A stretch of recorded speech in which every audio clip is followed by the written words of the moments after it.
ಎಲ್ಲರಿಗೂ ನಮಸ್ಕಾರ. ನಾನು Chaitra. Welcome to my channel. ಇವತ್ತಿನ ವಿಡಿಯೋದಲ್ಲಿ MTR ಪುಳಿಯೋಗರೆ ಪೌಡರ್ನ ಯೂಸ್ ಮಾಡಿ ಟೇಸ್ಟಿಯಾಗಿ ಯಾವ ಥರ ಪುಳಿಯೋಗರೆಯನ್ನು ಮಾಡ್ಕೋಬೋದು ಅನ್ನೋದನ್ನು ತೋರಿಸ್ತಾ ಇದ್ದೀನಿ. ಇವತ್ತಿನ ಪುಳಿಯೋಗರೆಗೆ ಬಿರಿಯಾನಿ ರೈಸನ್ನು ತೊಗೋತಾ ಇದ್ದೀನಿ ನಾನು. ಈ ರೈಸಿಂದ ಕೂಡ ಪುಳಿಯೋಗರೆ ತುಂಬಾ ಟೇಸ್ಟಿಯಾಗಿ ಬರುತ್ತೆ. ಇದಕ್ಕೆ ಸಣ್ಣಕ್ಕೆ ಅಂತ ಕೂಡ ಹೇಳ್ಬೋದು. ನೀವು ನೋಡ್ಬೋದು ಎಷ್ಟು ಚಿಕ್ಕದಾಗಿದೆ ಅಕ್ಕಿ ಅಂತ.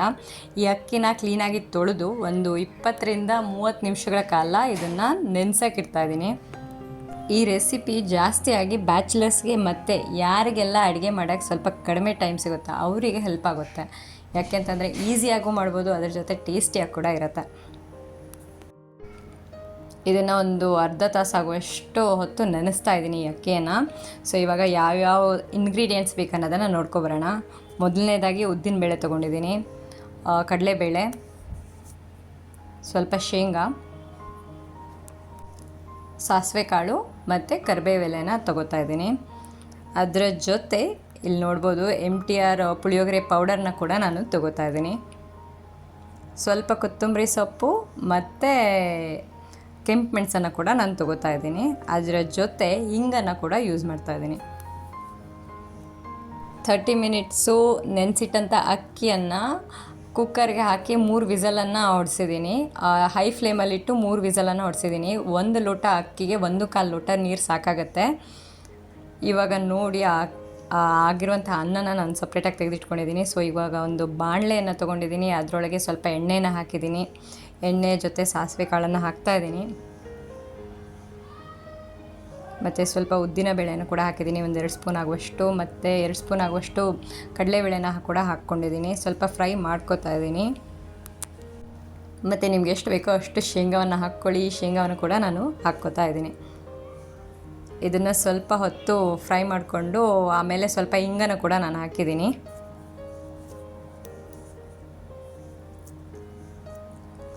ಸ್ವಲ್ಪ ಲೋ ಫ್ಲೇಮಲ್ಲೇ ಫ್ರೈಯನ್ನು ಮಾಡ್ಕೋತಾ ಇದ್ದೀನಿ. ಶೇಂಗಾ ಎಲ್ಲ ಹುರಿದ ಮೇಲೆ ಸ್ವಲ್ಪ ಈಗ ಕರಿಬೇವನ್ನು ಹಾಕ್ತಾಯಿದ್ದೀನಿ. ಮತ್ತು ಕೆಂಪು ಮೆಣಸನ್ನು ಕೂಡ ಹಾಕ್ಕೊಳ್ತಾ ಇದ್ದೀನಿ. ಇದಿಷ್ಟು ಹಾಕಿ ಸ್ವಲ್ಪ ಫ್ರೈ ಆದಮೇಲೆ ಪುಳಿಯೋಗರೆ MTR ಪುಳಿಯೋಗರೆ ಪೌಡರ್ ಇದೆಯಲ್ವ ಅದನ್ನು ಹಾಕ್ಕೋತಾ ಇದ್ದೀನಿ. 10 ರೂಪಾಯಿ ಪ್ಯಾಕೆಟ್ ನಾನು ತೊಗೊಂಡಿರೋದು, ಅದಿಷ್ಟನ್ನು ಹಾಕ್ಕೊಂಡಿದ್ದೀನಿ. ಮತ್ತು ಒಂದು ಸ್ವಲ್ಪ ನೀರನ್ನು ಕೂಡ ನಾನು ಆ್ಯಡ್ ಮಾಡ್ತಾಯಿದ್ದೀನಿ. ರುಚಿಗೆ ತಕ್ಕಷ್ಟು ಉಪ್ಪನ್ನು ಕೂಡ ನಾನು ಆ್ಯಡ್ ಮಾಡ್ಕೊಡ್ತಾ ಇದ್ದೀನಿ. ಮತ್ತು ತಣಿಸೋದಕ್ಕೆ ಅಂತ ತೆಗೆದಿಟ್ಟಂಥ ಅನ್ನವನ್ನು ಕೂಡ ಇವಾಗ ಮಿಕ್ಸ್ ಮಾಡ್ತಾಯಿದ್ದೀನಿ. ನಿಮ್ಗೆ ಎಷ್ಟು ಬೇಕೋ ಅಷ್ಟು ಅನ್ನವನ್ನು ಹಾಕ್ಕೊಂಡು ಅದ್ರ ಮೇಲ್ಗಡೆ ಸ್ವಲ್ಪ ಕೊತ್ತಂಬರಿ ಸೊಪ್ಪನ್ನು ಕೂಡ ನಾನು ಹಾಕಿ ಮಿಕ್ಸ್ ಮಾಡ್ತಾಯಿದ್ದೀನಿ. ಇವಾಗ ನಾನು ಆಗ ಹೇಳಿದ ರೀತಿಲೇ ಅನ್ನ ಮಾಡಿಕೊಂಡ್ರೆ ಅನ್ನ ಚೆನ್ನಾಗಿ ಉದುರುದ್ರಾಗಿರುತ್ತೆ ಮತ್ತು ತುಂಬ ಮೆತ್ತಗೂ ಆಗೋಲ್ಲ, ತುಂಬ ಗಟ್ಟಿನೂ ಆಗೋಲ್ಲ. ಸೊ ನೋಡಿ, ಚೆನ್ನಾಗಿ ಮಿಕ್ಸ್ ಮಾಡ್ಕೊಳ್ಳಿ. ನೋಡಿದ್ರಲ್ವ ಯಾವ ರೀತಿ ನಾವು ಪುಳಿಯೋಗರೆಯನ್ನು ಮಾಡಿದ್ವಿ ಅಂತ. ಅದರ ಜೊತೆ ತುಂಬಾ ಈಸಿಯಾಗಿರುವಂತಹ ರೆಸಿಪಿ ಇದು, ಯಾರು ಬೇಕಿದ್ದರೂ ಮಾಡ್ಕೋಬೋದು.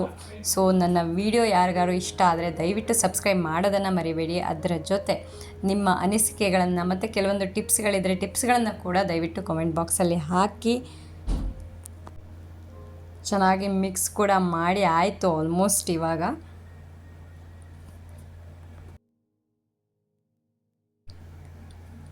ಬಿಸಿ ಬಿಸಿ ಪುಳಿಯೋಗರೆ ರೆಡಿಯಾಗಿದೆ. ಇದನ್ನು ನಾನು ಸರ್ವಿಂಗ್ ಬೌಲ್ಗೆ ಹಾಕ್ತಾ ಇದ್ದೀನಿ. ಸರ್ವ್ ಮಾಡೋಕ್ಕೆ ರೆಡಿಯಾಗಿದೆ. ಸೊ ನನ್ನ ನೆಕ್ಸ್ಟ್ ವಿಡಿಯೋ ಜೊತೆ ಸಿಗೋಣ. ಟೇಕ್ ಕೇರ್, ಬಾಯ್.